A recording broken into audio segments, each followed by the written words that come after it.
On June 1, Hungary answered the call of Prime Minister Viktor Orban. Tens of thousands of citizens participated in a peace march in Budapest in support of Prime Minister Orban and the Hungarian government. In a situation where the US and NATO would authorize Ukraine to use Western weapons in an attack on Russia, Prime Minister Orban stressed the urgency of a ceasefire and the need for negotiations between Russia and Ukraine to prevent the spread of armed conflict. Many of the marchers felt that the June 9 European Parliament elections will be more significant than ever. The whole world is dancing on a razor's edge. Everyone must speak up and stand up for peace. One of the participants said.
Tisztelt Hölgyeim és Uraim!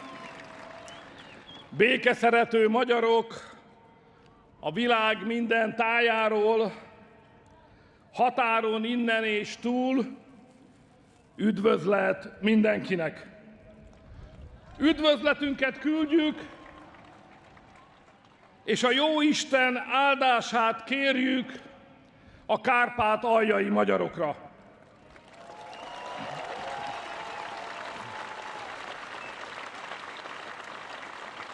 A kárpátaljai magyarokra, akik 2 éve a háború szörnyűségeinek árnyékában, jogaiktól megfosztva, kiszolgáltatottan várják a háború végét. Kitartást kívánunk, veletek vagyunk, gondolunk rátok, és bíztatunk benneteket, nincs már messze a nap, amikor a sorsotok jobbra fordul.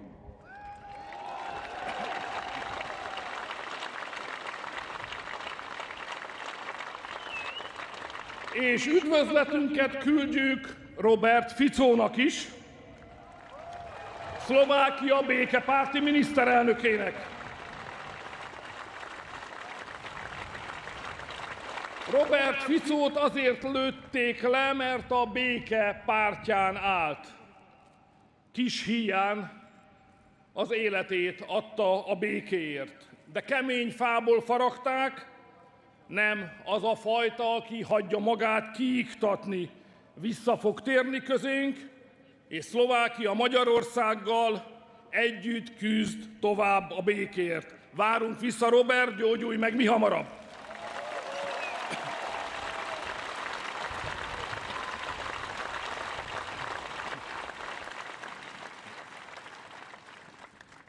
Meg kell akadályozni, hogy Európa háborúba, a saját vesztébe rohanjon.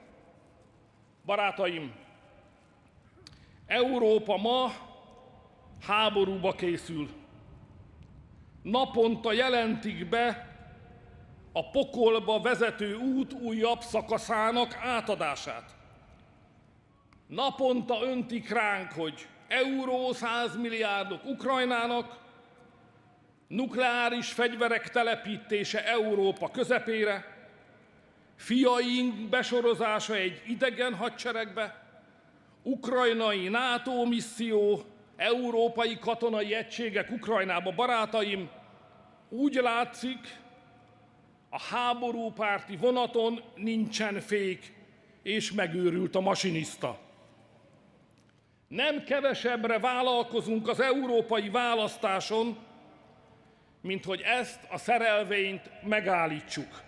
Meg kell húzni a vészféket, hogy legalább aki akar, leszállhasson és kimaradjon a háborúból.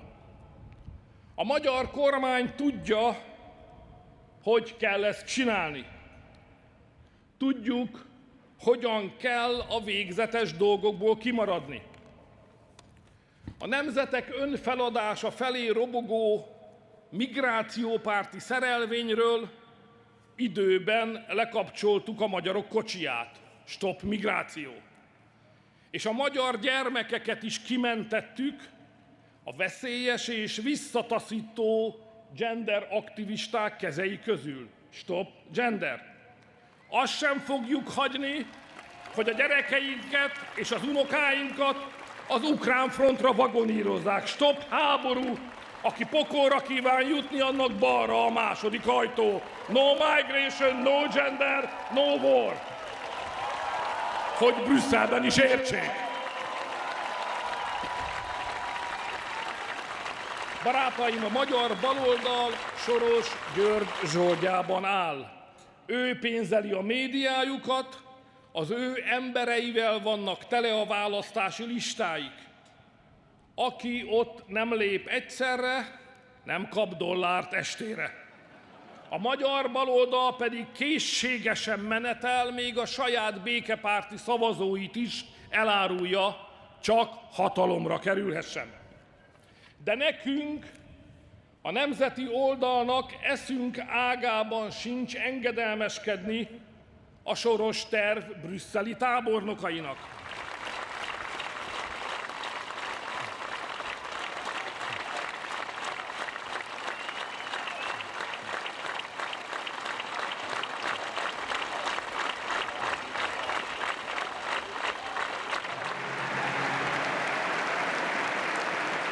Mesdames et Messieurs, chers amis patriotes d'Espagne, merci. Merci pour votre invitation et pour votre accueil. Votre parti Vox et son président, cher Santiago Abascal, avec qui nous échangeons depuis longtemps, incarne le mouvement patriote espagnol sur lequel je sais pouvoir compter au niveau européen pour faire revivre l'Europe.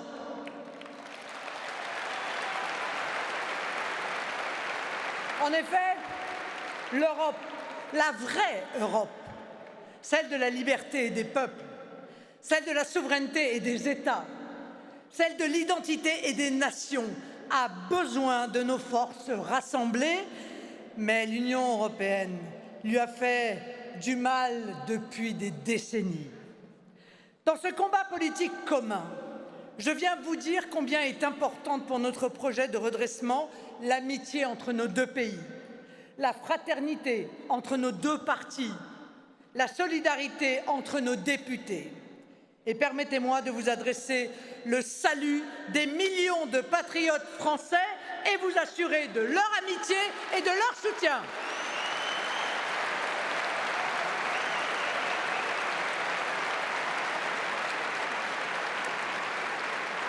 Nous sommes tous ensemble dans la dernière ligne droite pour faire du 9 juin prochain un jour de délivrance et d'espérance. Il nous reste 3 semaines pour convaincre nos compatriotes respectifs d'aller voter et d'aller voter pour que Jordan Bardella et Jorge Buxade arrivent avec la plus large délégation possible à Bruxelles.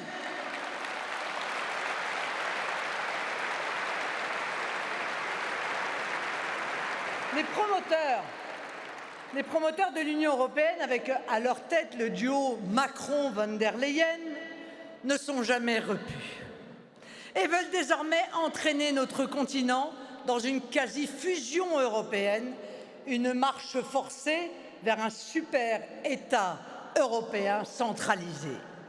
Alors pour une fois, ils avancent à visage découvert. Tout est dans le rapport Verhofstadt, voté au Parlement européen à seulement quelques voix en novembre dernier, et je pense en particulier à la fin du droit de veto. Et plus ils construisent une Union européenne intégrée, moins les résultats sont bons. Comment ne pas évoquer à cet instant le sujet migratoire? Des zones entières de mon pays, la France, sont livrées à la submersion migratoire et échappent aujourd'hui à l'autorité de l'État. On les qualifie généralement de zones de non-droit. Ce sont en réalité des zones d'un autre droit que celui de la France. Cette situation de séparatisme migratoire que l'on retrouve aussi en Grande-Bretagne, en Belgique, en Suède, avec une insécurité croissante et des menaces permanentes d'émeutes, guette toute l'Europe. Sur ce sujet, l'Union européenne ne fait rien. Pire, elle l'organise avec le fameux pacte sur l'asile et l'immigration imposé à nos peuples par des technocrates déconnectés de la vie quotidienne de nos compatriotes. À la lecture de votre manifeste d'Algésiras, j'ai d'ailleurs pu constater une très forte convergence de vues avec le programme défendu par Jordan Bardella dans cette campagne. Leurs résultats sont tout aussi mauvais dans le domaine économique. En regardant quelques années en arrière, on constate un décrochage sans précédent de l'économie européenne face à l'économie américaine. Et ils osent parler de l'Europe puissance. En fait, ils ont échoué sur tout. Enfin, surtout, sauf sur la captation de la liberté des peuples européens. Cette vision-là, vous n'en voulez pas, nous n'en voulons pas, et je crois qu'une grande partie des peuples d'Europe n'en veut pas.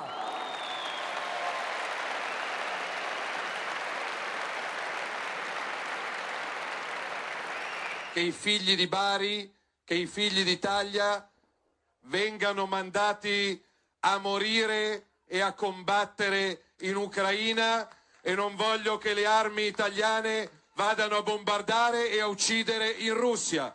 L'Italia non è in guerra contro nessuno.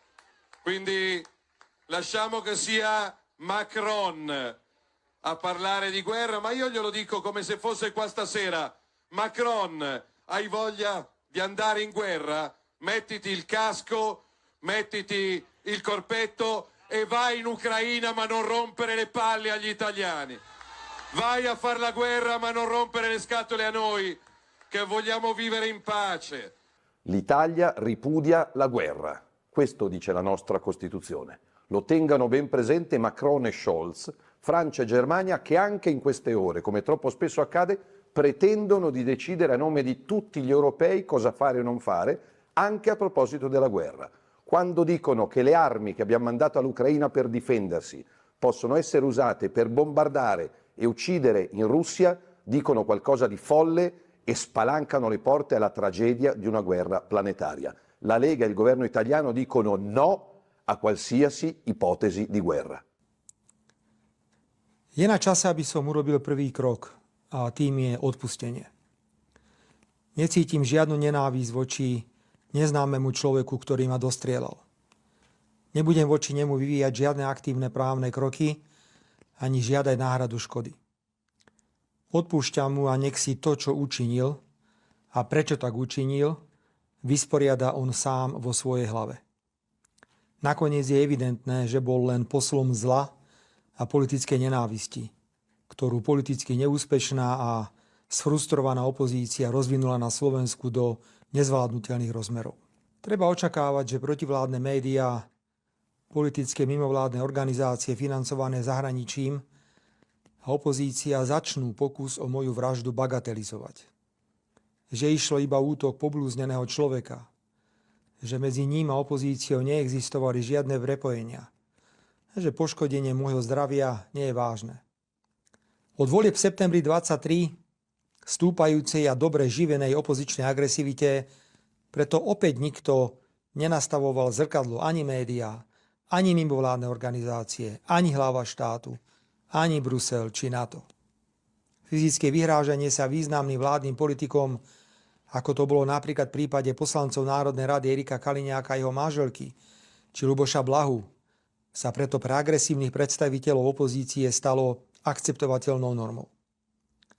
Nenávisť a agresivita súčasnej opozície, krytá a tolerovaná mienkotvornými médiami, mimovládnymi organizáciami financovanými zahraničím a žiaľ bez akejkoľvek reakcie medzinárodných organizácií vyvrcholila po úspešných prezidentských voľbách koaličného kandidáta Petra Pellegriniho na jar tohto roku.